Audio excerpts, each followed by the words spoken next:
Welcome to Biography with Plutarch, where we delve into the lives of fascinating individuals who have left an indelible mark on human history. Today, we embark on a captivating journey through the life of Mae West, the iconic American actress, singer, and playwright known for her sultry voice, provocative stage presence, and unapologetic wit. As we step into the world of this legendary performer, we find ourselves in the midst of a bygone era, one that was marked by the vibrant sounds of jazz, the flashy spectacle of vaudeville, and the unbridled energy of a nation on the cusp of transformation. Born Mary Jane West on August 17, 1893, in Brooklyn, New York, Mae West's early life was marked by a unique blend of modest means and bold ambition. Her father, William West, was a prizefighter turned police officer, whose rugged charm and physical prowess had earned him a reputation as a formidable figure in the neighborhood. Meanwhile, her mother, Matilda Dwelger, was a former corset model and a woman of considerable charm, with a quick wit and an unwavering confidence that would later become hallmarks of Mae's own persona. This intriguing parental combination would later influence Mae's own profession as she navigated the intersection of physicality, performance, and allure, drawing upon her father's rugged showmanship and her mother's keen sense of style. As we delve into the world of Mae West's childhood, we find ourselves in the Bushwick neighborhood of Brooklyn, a bustling hub of activity that was home to a diverse array of immigrants from Europe. The streets were alive with the sounds of laughter, music, and lively chatter, as people from all walks of life came together to forge a new community. It was here, amidst this vibrant tapestry of cultures, that Mae's love affair with the performing arts began. Her mother, Matilda, recognizing the potential for a career in entertainment, enrolled Mae in dancing lessons at the tender age of 5, under the tutelage of a local dance instructor named Mrs. Nevins. These early lessons not only honed Mae's physical skills, but also instilled in her a sense of confidence and stage presence that would serve her well throughout her life. As Mae grew older, she became increasingly enamored with the world of vaudeville, an affection fostered by her parents' own connections to the theater. Her father's prize-fighting days had introduced him to various performers, including the likes of Eddie Cantor and W.C. Fields, who would often regale young Mae with stories of life on the stage.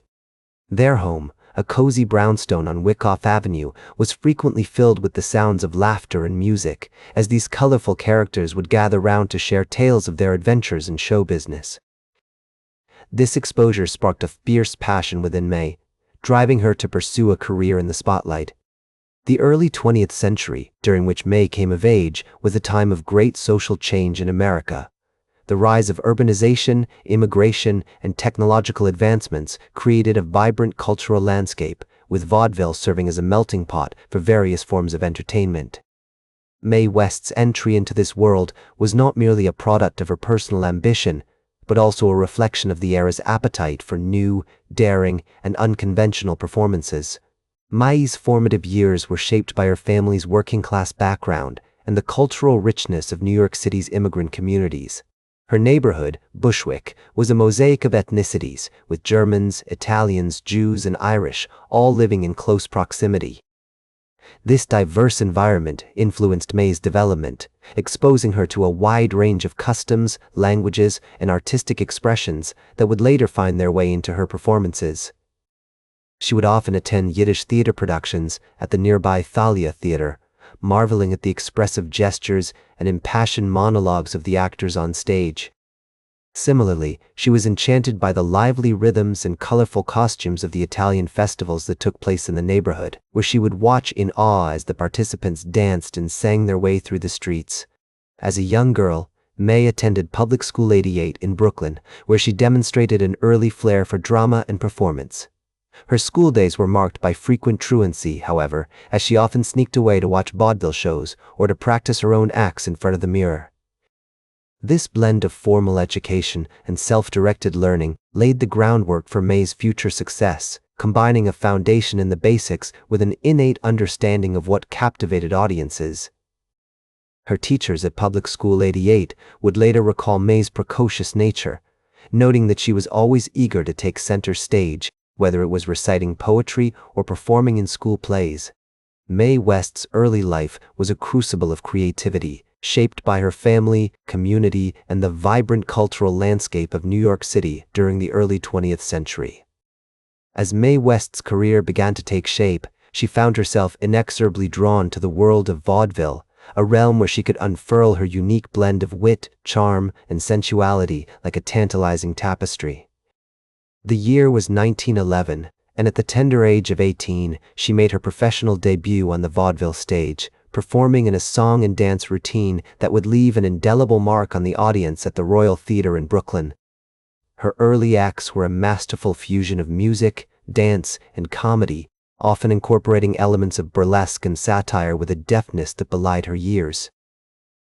Mae's performances quickly gained popularity, and she began to tour the vaudeville circuit with an unbridled enthusiasm, honing her craft and developing a distinctive stage presence that would soon become the hallmark of her success.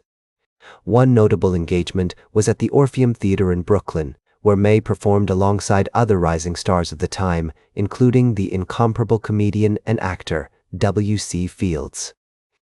It was during this period, surrounded by the vibrant energy of vaudeville, that Mae began to develop her signature persona, a sassy, confident, and unapologetically feminine performer who could effortlessly command the attention of her audience with a mere raise of an eyebrow or the subtle swivel of her hips.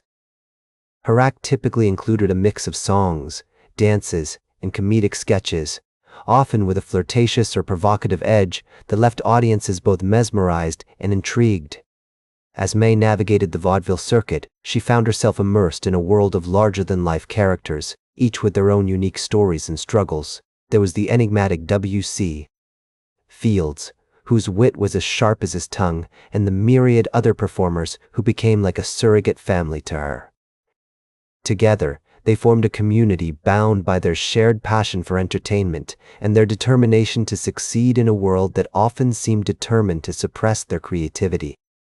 It was within this vibrant tapestry of characters and experiences that Mae West's persona began to take on a life of its own, evolving into the iconic figure that would captivate audiences for decades to come.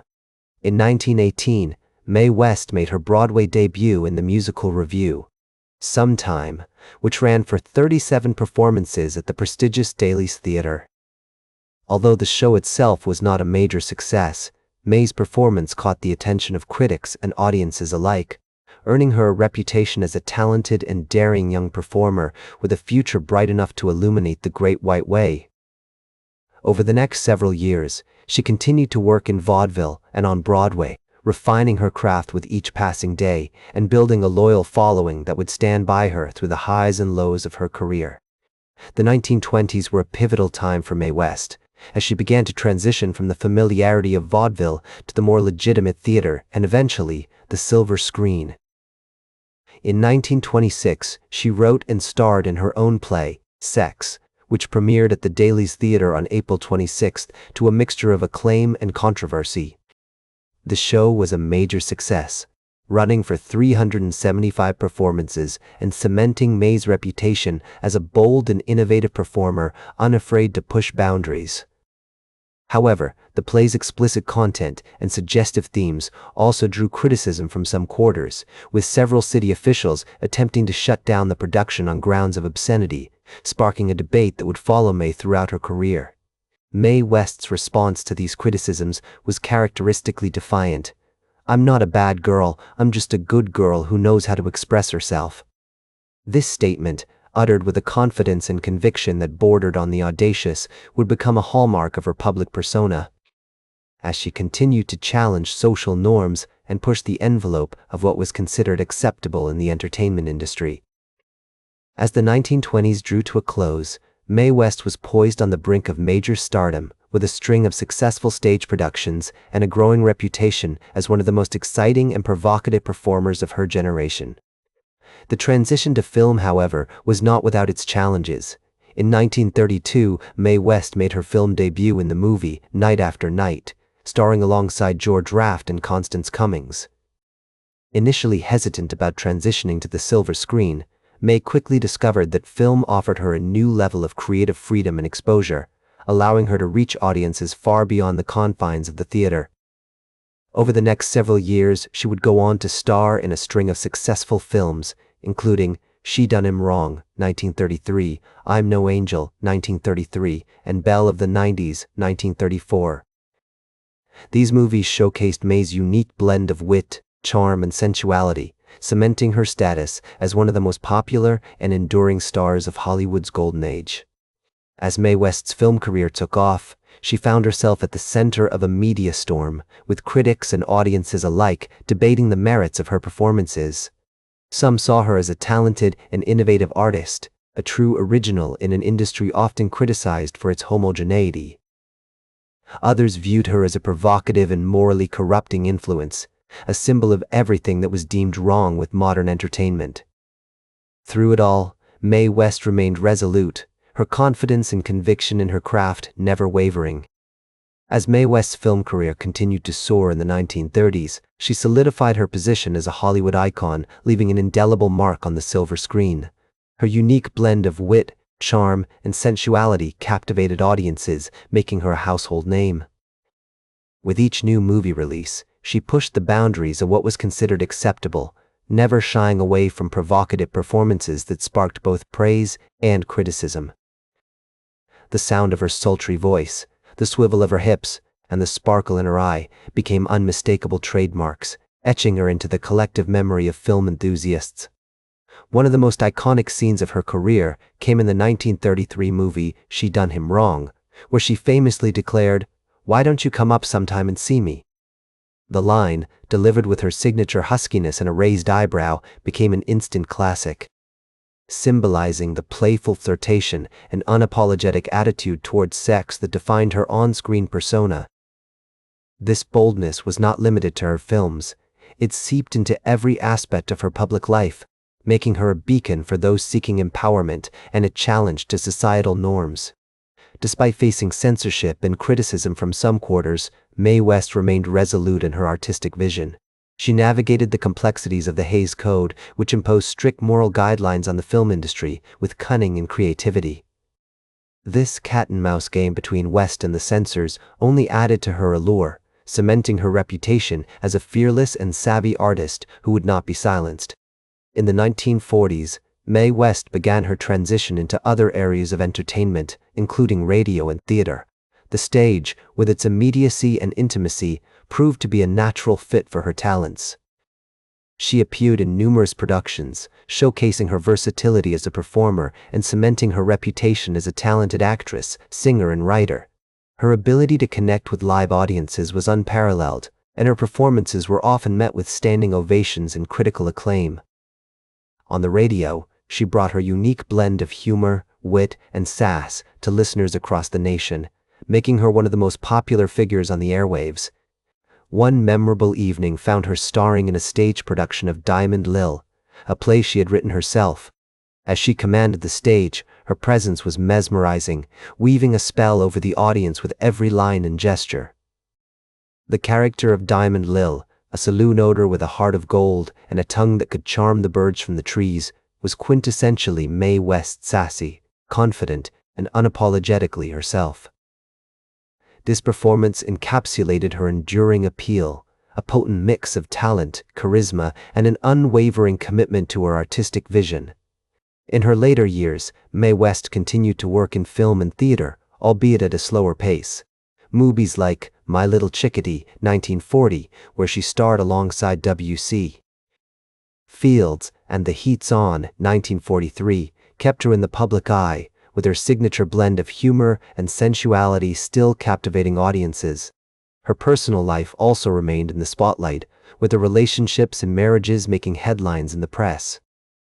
Despite facing challenges and controversies throughout her career, Mae West remained a beloved figure, revered for her talent, wit, and unwavering dedication to her craft. Mae West passed away on November 22, 1980, at the age of 87, leaving behind a legacy that continues to inspire and influence new generations of artists, writers, and performers. Her statement, "I've been in this business long enough to know that once you're a star, you're always a star," resonates deeply, as her star has indeed endured long after her passing. Today, Mae West is remembered as a trailblazing figure, a true original who paved the way for future generations of women in entertainment. Her impact on popular culture is immeasurable, with her influence visible in everything from film and theater to music and fashion. Her unwavering commitment to her artistic vision, her unapologetic attitude towards sex and relationships, and her unshakable confidence in herself have made her an icon, a symbol of female empowerment and creative expression. Mae West's journey is also a reminder that understanding the lives of remarkable individuals helps us better understand ourselves and our place within history. Through her struggles, triumphs, and unyielding spirit, we see reflections of our own aspirations and challenges. Her legacy invites us to embrace our uniqueness, to challenge norms, and to never compromise on our values and passions. That's all for today's biography with Plutarch. Remember to like, share, and subscribe. And until next time, remember that understanding the lives of remarkable individuals helps us better understand ourselves.